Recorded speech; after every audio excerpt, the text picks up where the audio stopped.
You fill the water every morning, you use clean bowls, you change the water daily. You believe you're giving your birds one of the most basic needs, fresh water. But what if the water you're offering, though clear to your eye, is quietly weakening their immunity, dulling their navigation, and making them more susceptible to disease? 90% of fanciers make this mistake, not out of neglect, but out of assumption. They assume that if water is safe for humans, it's safe for pigeons. But a racing pigeon's body is not a human body. It is a high-performance engine that runs on purity, and even small impurities. Chlorine, fluoride, heavy metals, dissolved solids can disrupt its delicate balance. The first and most widespread error is chlorinated tap water. Municipal water is treated with chlorine to kill bacteria, and while this protects human health, it harms pigeons.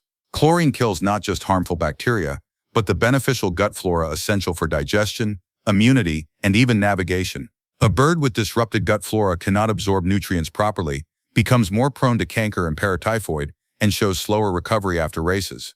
Yet most fanciers pour tap water straight into the water. The solution is simple.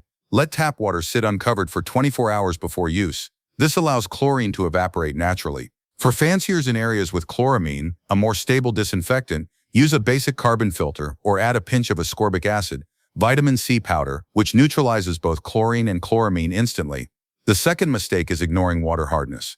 Hard water rich in calcium and magnesium is common in limestone regions. While calcium is needed for bone and eggshell health, excess calcium in drinking water leads to kidney stress, especially in young or molting birds. Over time, mineral buildup in the kidneys reduces filtration efficiency, causing fatigue, poor feather quality, and early aging. Soft water, on the other hand, may lack essential minerals but is gentler on the system. The ideal is moderately soft water with a total dissolved solids, TDS level below 200 ppm. If you don't have a TDS meter, observe your birds. Hard water often leaves white residue in bowls and causes unusually firm, chalky droppings. In such cases, mix tap water with rainwater or distilled water, 50-50 to reduce mineral load. Never use pure distilled water long-term. It lacks all minerals and can leach electrolytes from the body. The third error is water temperature. Many fanciers don't consider that water temperature affects digestion and stress levels. In summer, cold water from a deep well or refrigerator shocks the bird's system, slowing gut motility and reducing feed intake. In winter, icy water forces the body to burn energy just to warm it, diverting resources from immunity and recovery. The ideal water temperature is ambient, the same as the loft air. In hot weather, place waters in the shade. In cold weather, bring water to room temperature before serving. Some top fanciers keep a large container of water inside the loft overnight, so it naturally matches the environment by morning. The fourth mistake is inconsistent water sources. Switching between tap, well-bottled, and rainwater without transition confuses the bird's gut. Each source has a different mineral profile, pH, and microbial content. A sudden change can cause loose droppings, reduced appetite, and temporary immune suppression.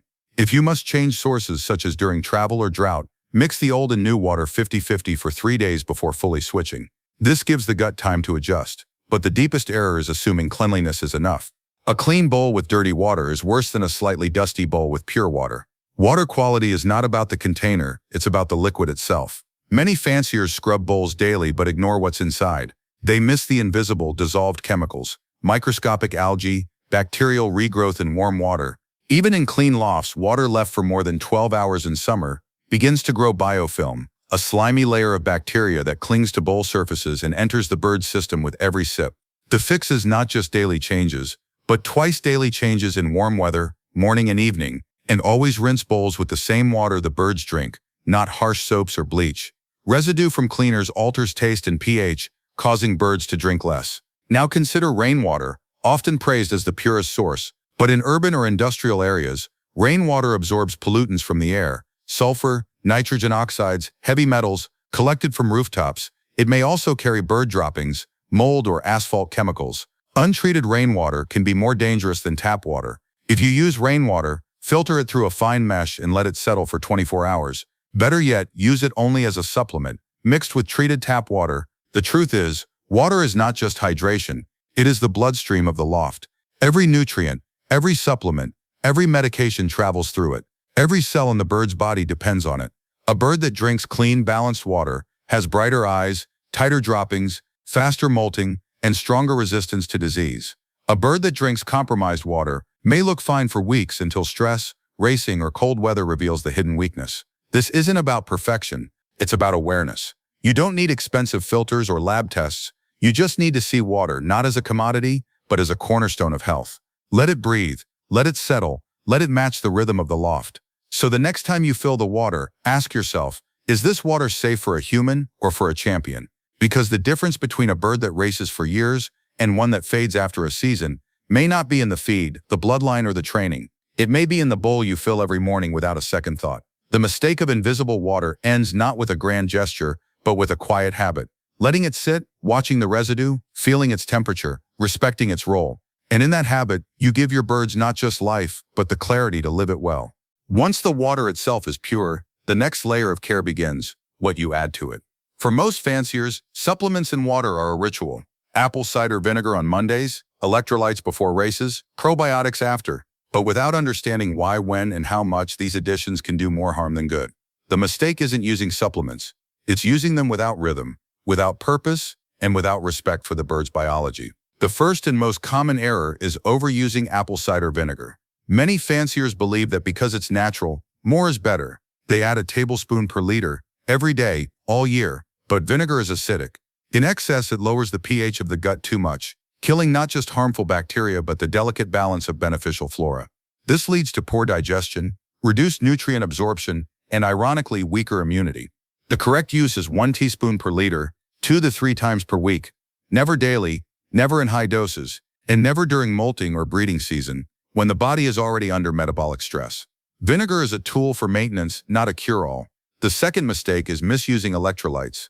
Electrolytes are essential after races in heat or during illness, but they are not a daily drink.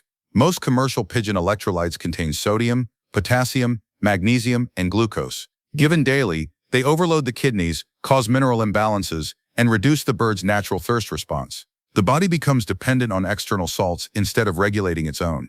Electrolytes should be used only in specific windows.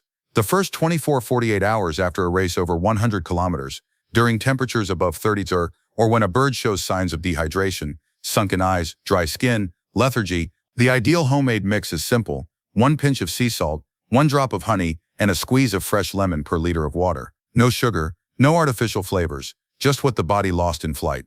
The third error is probiotic confusion. Probiotics are live beneficial bacteria that restore gut health after stress, antibiotics, or poor water. But they are fragile. Mixing them with vinegar, electrolytes, or antibiotics in the same water kills them instantly. Yet many fanciers dump everything into one bowl, thinking more is better. The truth is, probiotics need clean, neutral water to survive. They should be given alone in fresh water for 2 to 3 days after a race or treatment. Use plain, unsweetened yogurt, 1 teaspoon per bird mixed into feed, or a commercial pigeon probiotic designed to survive in water. And never give probiotics at the same time as antibiotics. Wait at least 48 hours after the last antibiotic dose. The gut needs time to clear before new bacteria can take root. The fourth mistake is random vitamin dosing. Water-soluble vitamins like B-complex and C are often added to water, but without timing they become waste. D vitamins degrade in light and air within hours. If you add them in the morning, by afternoon they're gone. And if the bird doesn't drink all the water, it gets an uneven dose. The solution is to add vitamins fresh, twice a day, only when needed, such as during molting, breeding, or recovery. Use liquid forms, not powders, which settle at the bottom. And never mix vitamins with vinegar or electrolytes. They interact and reduce effectiveness. Better yet, provide vitamins through whole foods. Wheat germ for E, greens for K, peas for B. The body absorbs nutrients better from food than from water. But the deepest error is ignoring water as a delivery system. Every supplement you add changes the taste, pH, and clarity of the water. And birds are sensitive to these changes. A bird that refuses to drink because the water tastes sour or salty becomes dehydrated, defeating the purpose of the supplement. Always observe, if droppings dry out or the bird avoids the water, stop the additive immediately. The goal is not to force treatment, but to support health. And support begins with willingness to drink. Now consider timing. The best time to offer supplemented water is early morning, when birds are naturally thirsty after a night of rest. Avoid adding anything to evening water. Overnight, supplements degrade, bacteria grow, and the water becomes a breeding ground for contamination. Change supplemented water every 6 to 8 hours in warm weather. In cool weather, every 12 hours is sufficient. And never forget clean containers.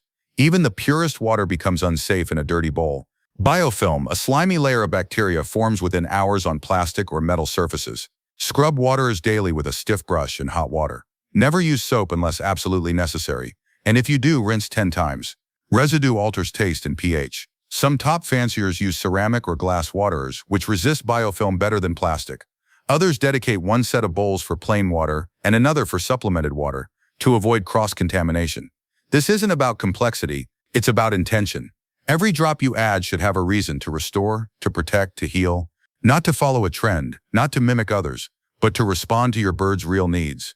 So as you reach for the vinegar bottle or the electrolyte jar, ask yourself, is this necessary today? Is the dose right? Is the water clean enough to carry it? Because the difference between support and stress is often just a teaspoon. The fancier who masters water supplementation doesn't just add ingredients. They listen, they watch, they adjust, and in that quiet attention, they give their birds not just hydration but harmony. The water is not just a container, it is a threshold between the bird and its most vital need. And yet most fanciers choose, place, and maintain their waterers without ever considering how these choices affect drinking behavior, hygiene, and even trust. The mistake isn't in the water alone, it's in the vessel that holds it. The first and most overlooked error is material choice. Plastic waterers are cheap, lightweight, and widely available, but they are also porous. Over time, microscopic scratches trap bacteria, algae, and biofilm that no amount of scrubbing can fully remove. Even after cleaning, these reservoirs of contamination leach into fresh water within hours. Metal waterers, especially galvanized steel, react with acidic supplements like vinegar, leaching zinc and other metals into the water, which can cause toxicity over time. The ideal materials are ceramic, glass, or food-grade stainless steel. These are non-porous, easy to sanitize, and chemically inert. A ceramic bowl may cost more, but it lasts for years and keeps water cleaner longer. Some top fanciers even use shallow clay dishes, which mimic natural water sources and encourage natural drinking posture. The second mistake is placement. Many fanciers put waterers on the floor, near perches, or in corners for convenience. But this creates hidden risks. A floor-level waterer collects dust, feather debris, and droppings from above. A waterer under a perch becomes a toilet. Even a few stray droppings introduce harmful bacteria like E. coli and salmonella. The correct placement is on a raised, stable shelf or wall mount, away from perches and nesting boxes, at chest height for the birds. This keeps the water clean, reduces spillage, and allows birds to drink without bending awkwardly. In lofts with young birds, ensure the waterer is low enough for them to reach, but never so low that it's in the splash zone of droppings. The third error is design. Deep, narrow waterers may hold more water, but they force birds to submerge their beaks deeply, increasing the risk of contamination from the inside of the bowl. Shallow, wide bowls allow birds to sip from the surface, reducing contact with the sides, but too wide and the water evaporates quickly or gets dirty from dust. The ideal depth is 3 to 4 centimeters with a diameter of 10 to 15 centimeters, enough for 2 to 3 birds to drink at once without crowding. Automatic waterers with ball valves seem convenient, but they often trap air, create stagnant zones, or leak, causing damp bedding. If you use one, clean it thoroughly every week, including the internal tube. Many national champions prefer simple open bowls. They're transparent, easy to monitor, and impossible to malfunction. The fourth mistake is inconsistent cleaning. Changing water daily is not enough. The bowl itself must be scrubbed every single day without exception. Biofilm begins forming within 6 hours in warm weather.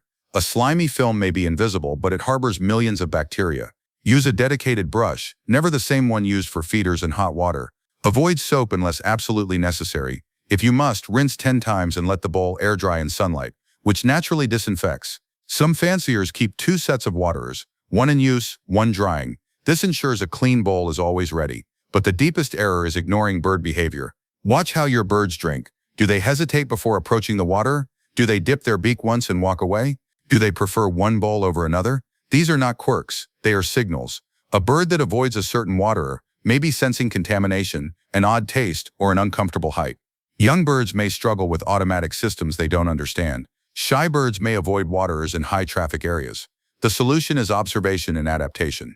Move the bowl, change the material, adjust the height. The goal is not just clean water, but water that birds want to drink. Now consider group dynamics. In crowded lofts, dominant birds may guard the water, blocking access for weaker or younger birds. This leads to chronic dehydration in the suppressed birds, weakening their immunity and performance. The fix is simple. Provide multiple waterers, spaced far apart. 1 per 3 to 4 birds is ideal. This reduces competition and ensures every bird can drink in peace.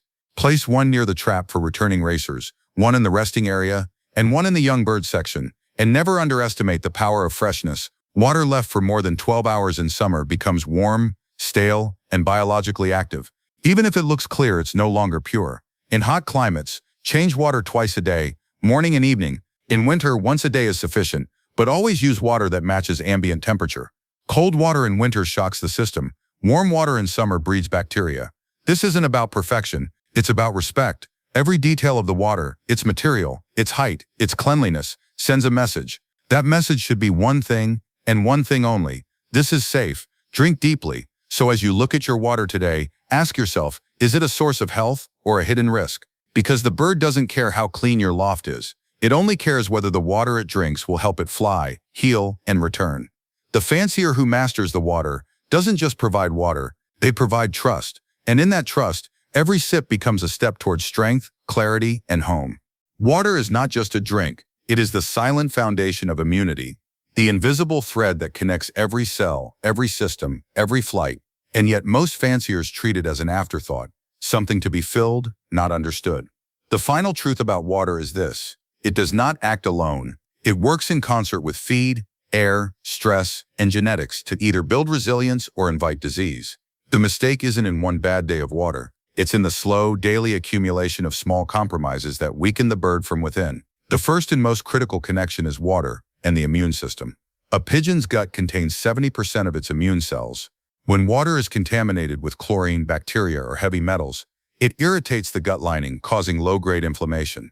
This forces the immune system to stay in a constant state of alert, diverting energy from racing, molting, and navigation.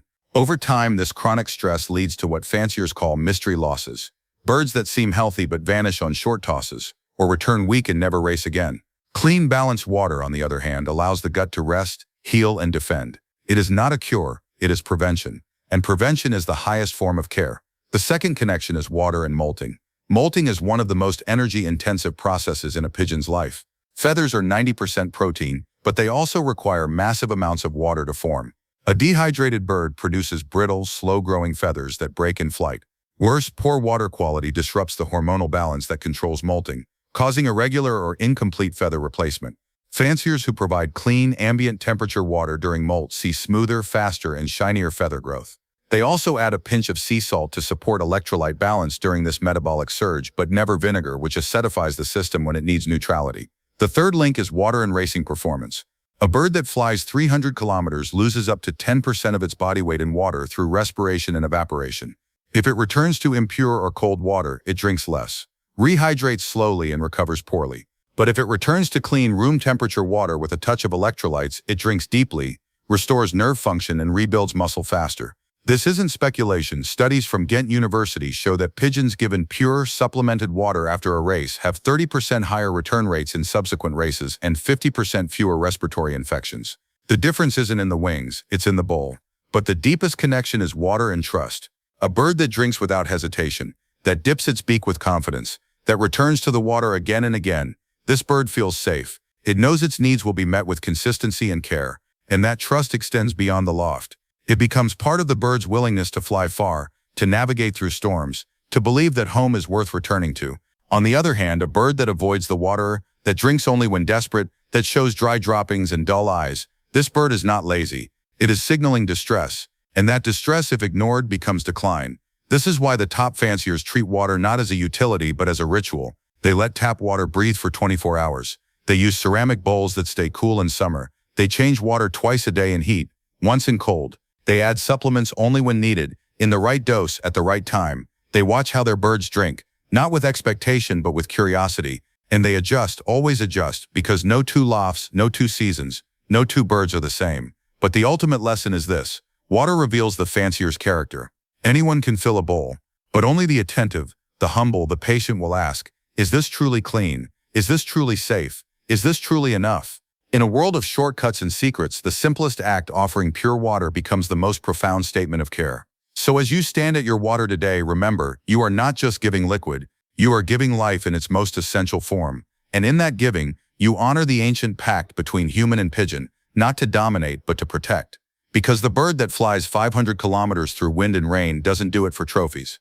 It does it because it trusts that when it lands, home will offer not just a trap, not just feed, but a bowl of water so pure, so calm, so consistent, that it feels like a promise. You are safe, you are whole. Rest now, you will fly again.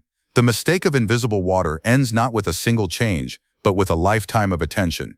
And in that attention, you do more than raise racers. You raise partners. And in their eyes, you see the reflection of your own care. Clear, deep, and true.